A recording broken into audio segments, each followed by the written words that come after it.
É uma memória, digamos assim, muito viva, porque ela foi chocante, foi brutal.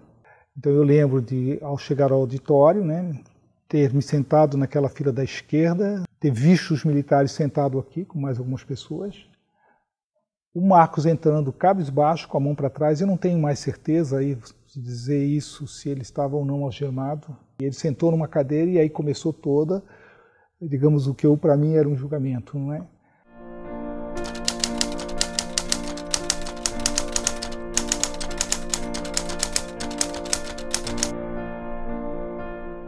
Ele, quando morava em Joinville, ele teve contato com um cidadão já falecido chamado Teodoro Gerkov, que era um cidadão de origem rumena, mas que morava no Brasil já há muito tempo. Ele era ligado ao Comitê Central e estava escondido em Joinville. E a filha dele estudava no mesmo colégio, Celso Ramos, com Marcos. E por algum motivo os dois se encontraram, e através do Teodoro é que ele iniciou a militância política. Quando ele vem para Florianópolis, ele já tinha a vinculação partidária dele, já era do PCB.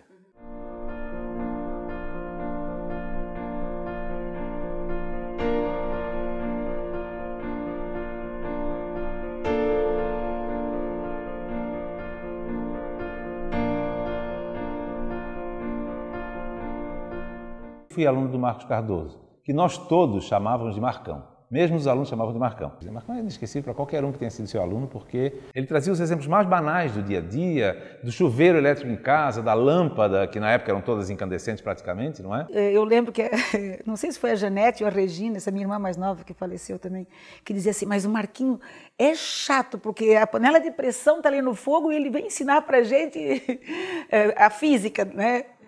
E ele gostava muito do que fazia, mas era alegre. Eu me lembro que quando ele estava ensinando força e vetor, ele pegou, requisitou lá um ônibus monobloco que a Universidade Federal tinha e que era usado por todo mundo.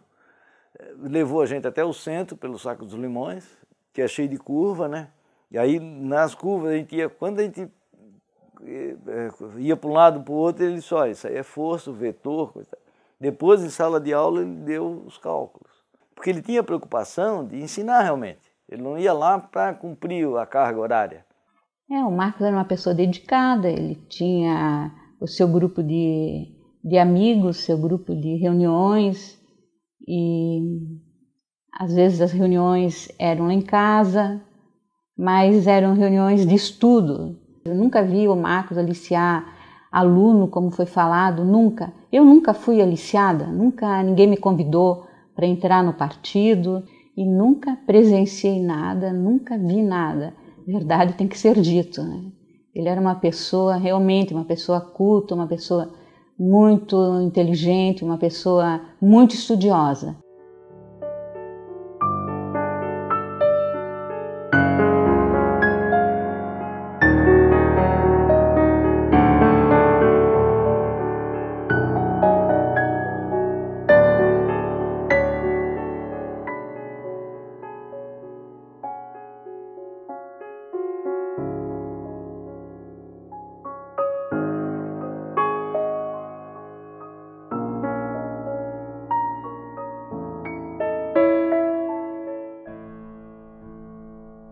Há anos que vivemos sob um clima de medo e insegurança.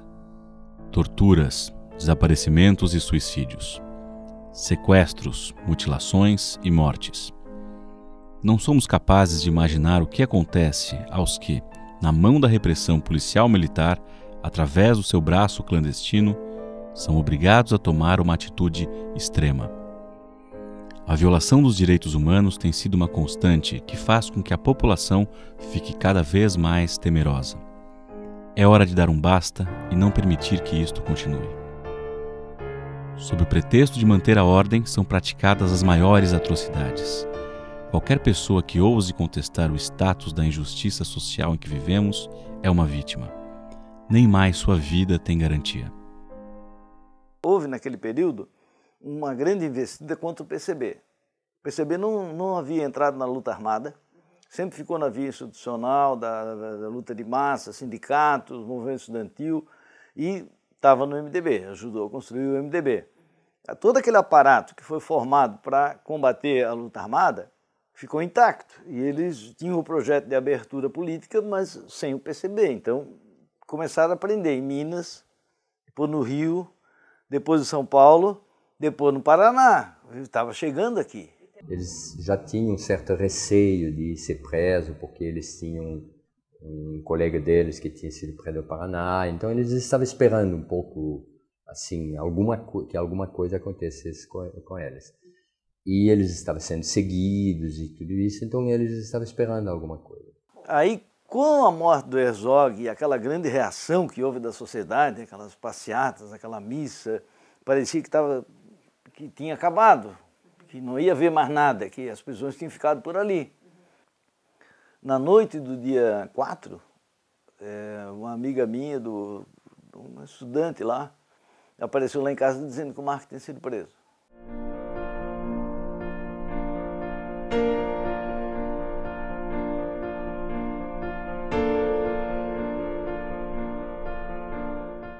As nossas casas foram invadidas ilegalmente. Foram retirados, sem ordem, livros, objetos de uso pessoal, não só dos que estavam nas mãos da repressão, mas também dos familiares. Fui levado para as dependências do exército local.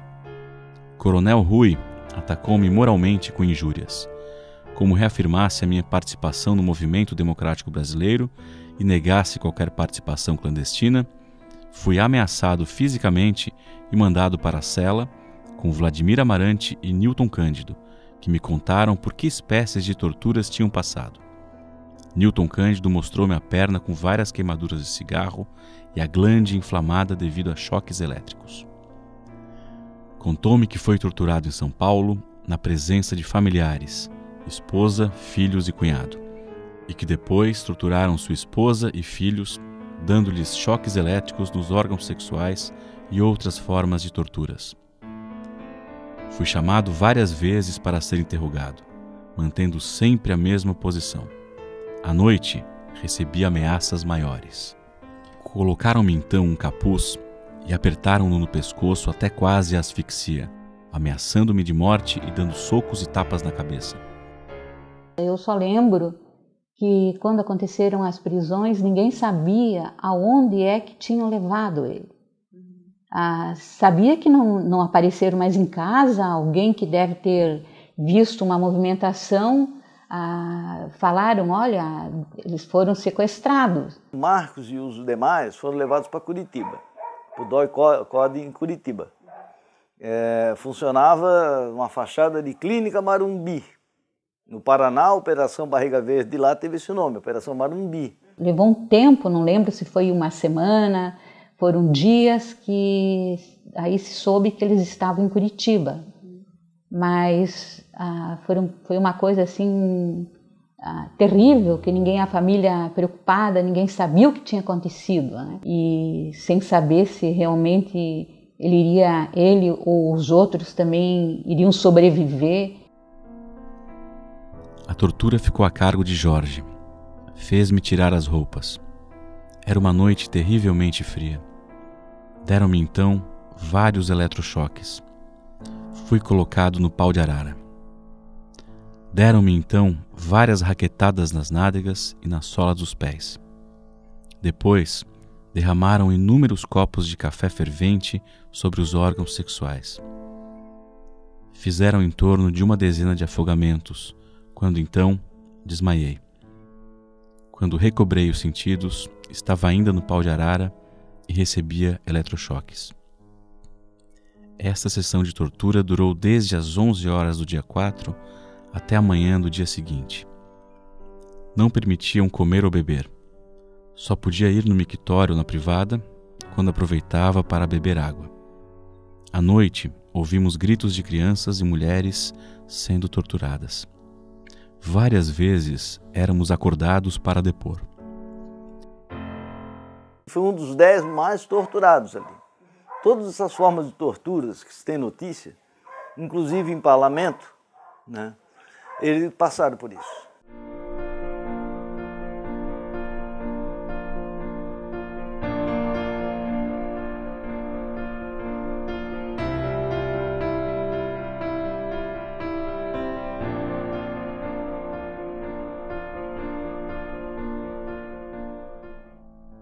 Fomos então trazidos para Florianópolis e alojados no quartel da Polícia Militar.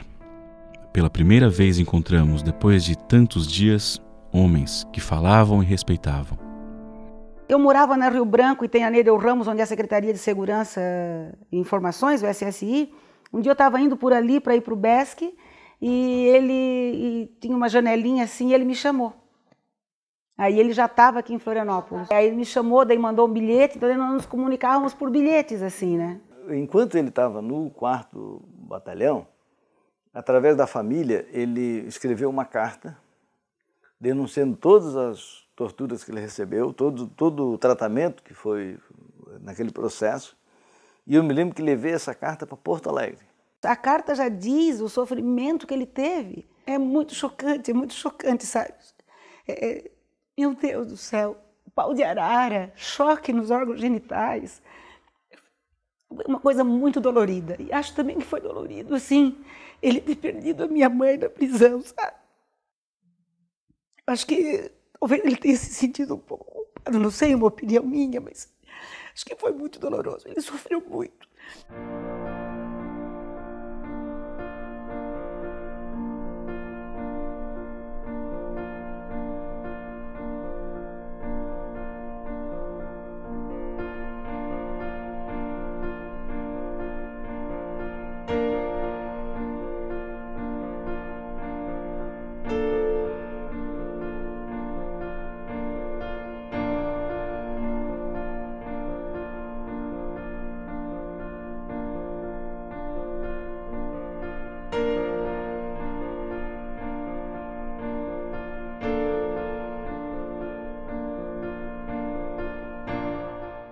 Talvez ele tivesse aceitado tudo, a violência e a tortura, mas eu acho que este ato de ser exposto diante de seus alunos tenha sido o ato mais violento que o Marcos tenha sofrido.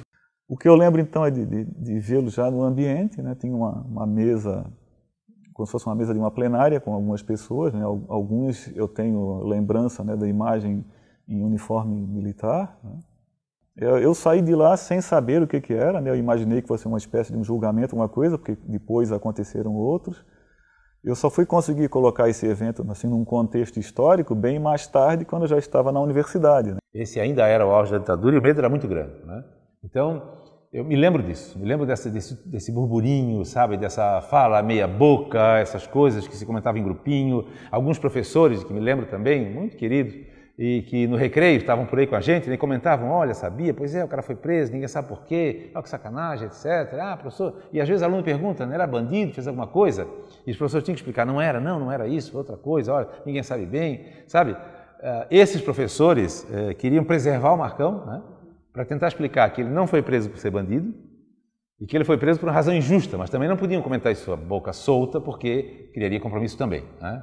Claro, só depois que a gente vai perceber isso, lógico, mas sim, foi um ano muito desconfortável, me lembro disso.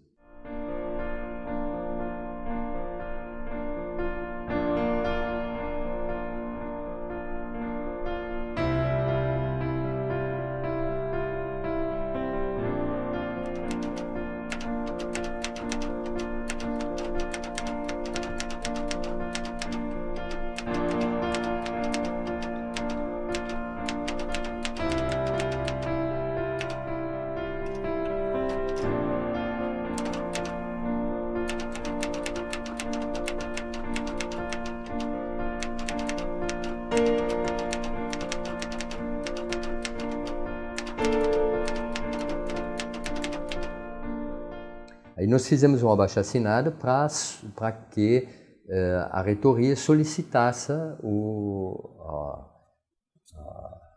os militares e a liberação em tempo durante o dia, uma prisão semi-aberta, né?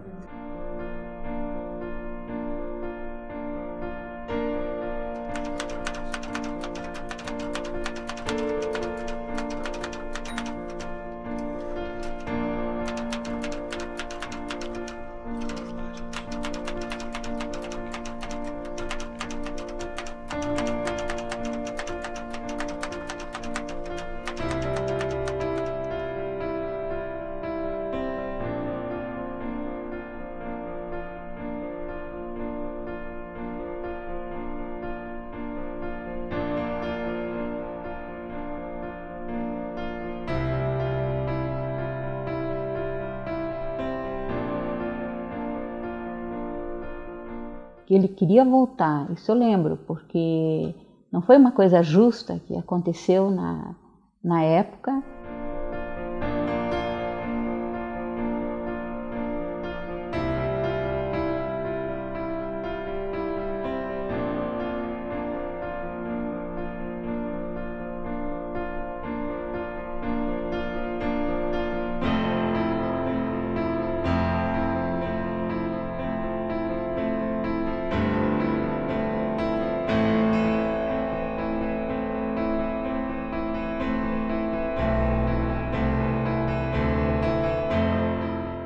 Ele já era um homem bem diferente. Já era um homem bem diferente. Já não era tão alegre, já não era tão descontraído. E não era por causa das pessoas. Eu acho que era interno um pouco isso. Eu acho que ficar preso injustamente por um tempo tão grande, sofrendo torturas, e a tortura psicológica, a mais cruel de todas, não é? Deve ter marcado ele, como marcou a todos. A todos. Quando eu fui fazer engenharia elétrica, ele era professor do curso de engenharia elétrica, né?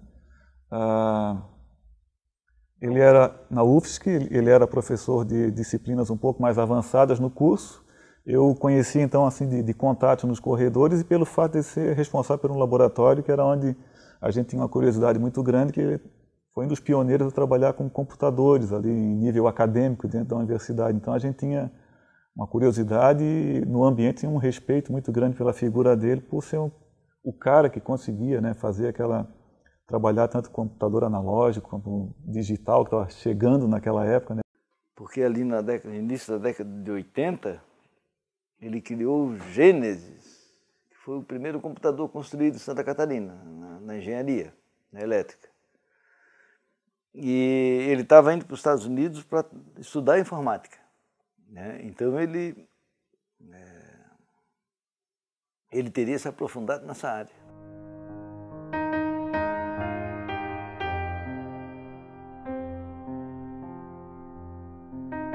O barco, o mastro bateu no fio de alta tensão, eles, com o choque, eles foram jogados para fora.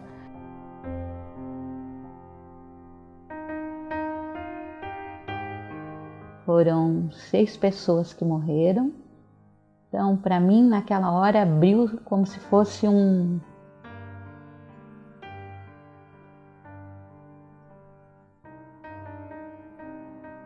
se eu estivesse num precipício. Foi muito triste, porque eram 6 pessoas jovens. 3 crianças, 3 adultos. O Marcos era mais velho, 33 anos. A irmã dele com 20. A mocinha que estava com ele com 20 anos, 21 anos. O outro sobrinho dele com 11.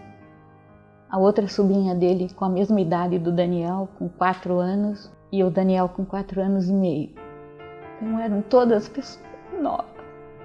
Foi muito triste. 10 anos da minha vida, eu chorei. 5 anos eu fui no cemitério diariamente. Eu não conseguia me desligar. Eu trabalhava no Jornal Extra.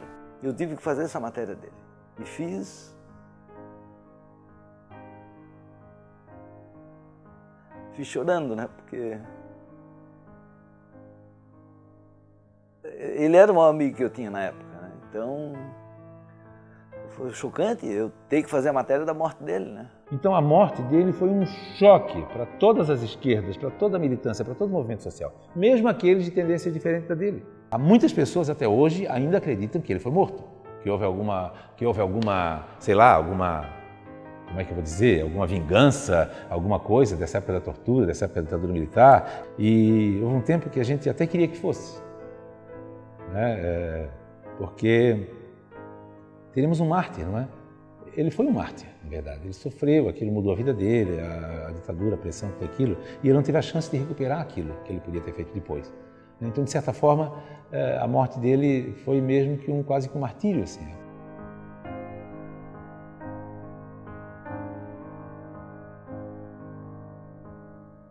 Depois da morte dele, a gente tinha montado um laboratório e demos o nome dele nesse laboratório. Depois esse laboratório se tornou esse departamento. Quer dizer, esse laboratório foi um laboratório que nós fizemos 3 pessoas, 3 professores, depois cresceu e agora se tornou esse departamento. E foi muito triste, muito triste. Eu acho que foi uma perda imensa para Santa Catarina, para o Brasil, para a educação, né? Para a tecnologia, para a educação profissional, eu entendia isso, então foi uma perda monstruosa. Por isso acho que todas as homenagens que puder render ao Marcão serão sempre muito poucas em relação a tudo que ele foi, né? E tudo que ele poderia ter sido. Fatalmente não pode ser, mas teria certamente sido. Acho que por isso que as homenagens todas são muito merecidas, muito merecidas. Optei pela denúncia pública. Não existe outra forma de lutar contra a opressão. As vítimas de agora serão livres no futuro. Os torturadores de hoje serão os réus de amanhã. Nos tribunais da história não adianta a força. Ninguém tem privilégios. Cada um é julgado por seus atos.